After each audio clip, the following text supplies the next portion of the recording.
Quando você fez Você fez um Record, né? Aham. Como é que é fazer teledramaturgia nesse nível? Assim? Se eu não me engano, era religiosa, não tem que você fez? Eu fiz duas. Eu fiz uma série, que foi Sansão e Dalila, e depois eu fiz a primeira fase dos 10 Mandamentos.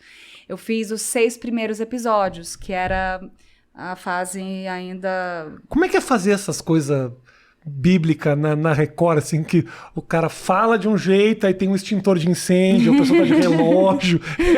Eu tô numa época aqui, quando desliga, eu ligo meu celular, mando um WhatsApp pra alguém. Eu acho que a gente... É trabalho, né, como qualquer outro, e a gente tem lá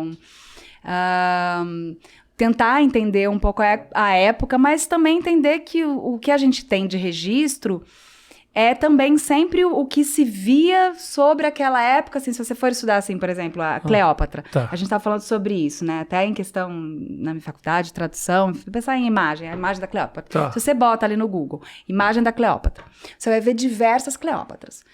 Dependendo da Cleópatra, da época que você vai ver, ela tá uma Cleópatra meio anos 60, meio anos 20, meio não sei o quê. Então depende... Diferentes leituras da Cleópatra. Claro, porque depende muito da época que você tá fazendo, né? Assim, isso tô falando porque são coisas que a gente não tem um registro, né, tão próximo. A gente tem algumas coisas, mas ainda era... Né, não tinha tridimensionalidade, não tinha claro, ponto de fuga, não tinha, sabe? Então, assim, a gente tem ainda uma certa restrição em relação a exatamente como eram essas figuras e tal. Mas eu acho que tem isso, né? Tem essa questão de ser o trabalho. Para mim, eu fiz... No caso, como eu não seguia as novelas que foram mais longas, então tem um certo desgaste nesse sentido, qualquer novela, por conta de ser muitos capítulos, eu fiz 2 séries, 2 minisséries.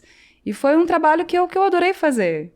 E, né, sempre tem essa coisa da gente aprender mesmo também, né, essa coisa de que o trabalho do ator te proporciona, que eu acho muito legal, que talvez eu nunca fosse estudar exatamente egiptologia, se não fosse eu fazer os 10 mandamentos, sabe? Mas aí você estuda, pra você poder saber minimamente o que você tá fazendo. E é legal, é bacana.